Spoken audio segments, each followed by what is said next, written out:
बिहार में कई नेता ऐसे हैं जो कभी अपने विवादित बयानों से तो कभी अपने कामों से हमेशा सुर्खियों में रहते हैं। बीजेपी के हरिभूषण ठाकुर बचौल, हम पार्टी के मुखिया जीतन राम मांझी से लेकर जेडीयू के गोपाल मंडल तक इस लिस्ट में हैं। लेकिन यहाँ हम बीजेपी विधायक विनय बिहारी की बात कर रहे हैं। ये नेता के साथ ही भोजपुरी में काफी फेमस गीतकार भी हैं। ये भी हमेशा अपने बयानों से और कामों से सुर्खियों में रहते हैं।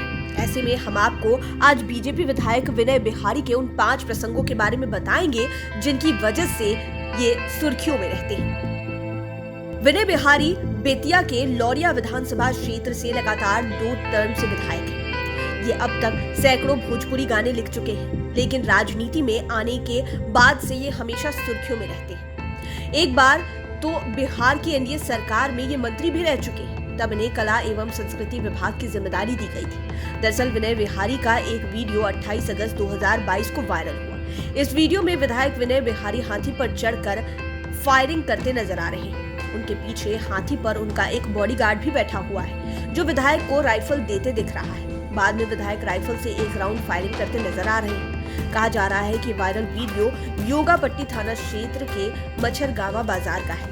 रमना मैदान परिसर में वर्षों से कंचवध मेला का आयोजन होता रहा है। इसी मेले में 27 अगस्त को विनय बिहारी भी पहुंचे और उन्होंने हाथी पर सवार होकर राइफल से फायरिंग की। यह वीडियो सुर्खियों में आने के बाद विनय बिहारी ने सफाई दी है। उन्होंने बताया कि कंचवध मेले का आयोजन पुराने जमाने से होता आ रहा है। इस मौके पर शस्त्र की पूजा भी होती है। इसी परंपरा के तहत उन्होंने फायरिंग की, लेकिन विरोधियों ने साजिश के तहत वीडियो बनाकर मामले को दूसरी ओर मोड़ दिया। वे हमें बदनाम करना चाहते हैं। आपको बता दें कि साल 2019 में भी विधायक ने इसी कंचवध मेले में हाथी पर चढ़कर फायरिंग की थी। उस समय भी उनका वीडियो वायरल हुआ था। विनय बिहारी से जुड़ा यह वाकया 2015 का है। तब ये बिहार के कला एवं संस्कृति मंत्री के कुर्सी पर थे। उस समय रेप की बढ़ती घटनाओं के पीछे मोबाइल फोन और नॉनवेज भोजन को मुख्य कारण माना था और उन्होंने अभिभावकों से स्कूली बच्चों को इंटरनेट युक्त मोबाइल फोन न देने की अपील की थी। इनका यह बयान उस समय मीडिया में काफी सुर्खियां बटोर रहा था। उन्होंने मंत्री रहते हुए तब कहा था कि वह इंटरनेट की सुविधा वाले मोबाइल फोन और तामसी भोजन को दुष्कर्म की घटनाओं में वृद्धि के कई कारणों में से एक मानते हैं। हालांकि यह उनका व्यक्तिगत विचार है, लेकिन वह जो कुछ भी कह रहे हैं वह अपने अनुभव के आधार पर कह रहे हैं और वह पूरी तरह से सही है।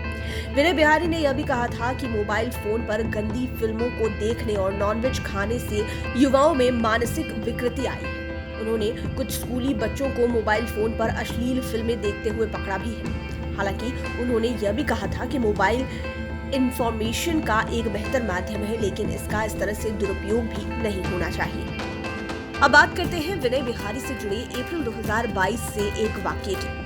दरअसल विनय बिहारी अक्सर भोजपुरी कलाकारों और सिंगरों पर सवाल उठाते आए हैं। इतना ही नहीं, भोजपुरी सुपरस्टार खेसारी लाल यादव के ऊपर उन्होंने कई बार विवादित बयान भी दिया। कभी उनकी पढ़ाई लिखाई तो कभी उनकी एक्टिंग को लेकर भी कुछ से कुछ कटाक्ष करते रहते हैं। वे पवन सिंह को भी नहीं छोड़ते, उन्हें भी लपेटते रहते हैं। कहा जाता है कि विनय बिहारी एक फिल्म के मुहूर्त के मौके पर पहुंचे हुए थे। जब उनकी बोलने की बारी आई तो उन्होंने पवन सिंह और खेसारी लाल यादव पर निशाना साधा। उन्होंने दोनों सुपरस्टार्स की पढ़ाई लिखाई पर सवाल उठाए, साथ ही दोनों को सांड और भैंसा तक कह दिया। यही नहीं, विनय बिहारी ने दोनों को अनपढ़ भी कह दिया था और विनय बिहारी का यह बयान काफी सुर्खियां बटोर रहा था उस समय पर।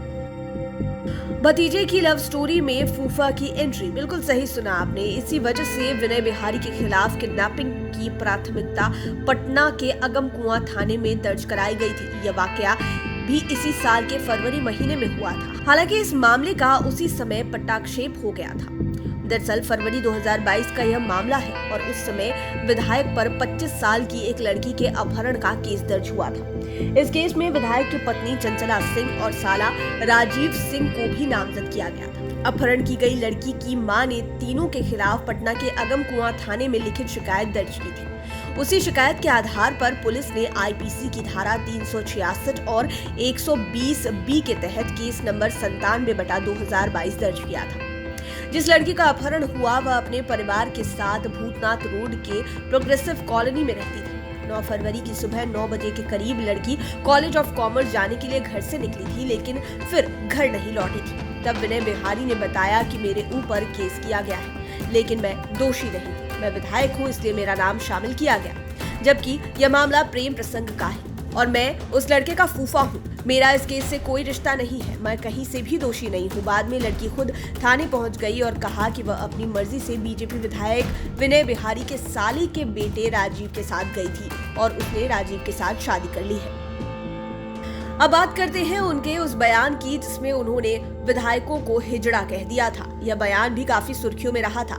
मामला सियासी होने लगा तो विधायक विनय बिहारी ने सफाई दी, तब जाकर मामला शांत हुआ। दरअसल आपको याद होगा कि जब इसी साल विधानसभा में विजय सिन्हा पर नीतीश कुमार काफी गर्मा गए थे। यही विवाद बिहार में एनडीए सरकार के गिरने का बड़ा कारण भी बना। लेकिन नीतीश कुमार और विजय सिन्हा के बीच हुए इस विवाद ने उस समय बिहार का सियासी टेम्परेचर बढ़ा दिया था। उस समय जेडीयू और बीजेपी दोनों एनडीए में थे, लेकिन घटना को लेकर दोनों दलों में खटास बढ़ गई थी। तब बीजेपी के कई विधायक विजय सिन्हा के पक्ष में आ गए थे। उन्हीं विधायकों में विनय बिहारी भी थे। तब विनय बिहारी ने नीतीश कुमार पर तंज कसते हुए कहा कि उन्होंने जिस प्रकार के शब्दों का प्रयोग किया है वह सीएम की भाषा नहीं हो सकती। इसी कड़ी में उन्होंने विवादित बयान भी दिया। अपने विवादित बयान में कहा कि नीतीश कुमार के राज में विधायक हिजड़ा हो गए हैं, जो अपनी मर्जी से कुछ भी जनता की समस्या दूर नहीं कर सकते। हालांकि यह बयान तब तूल पकड़ने लगा तो फिर उन्होंने कहा कि यह बयान हमने खुद के लिए दिया है। इसके बाद भी जेडीयू ने विनय बिहारी पर खूब तंज कसा।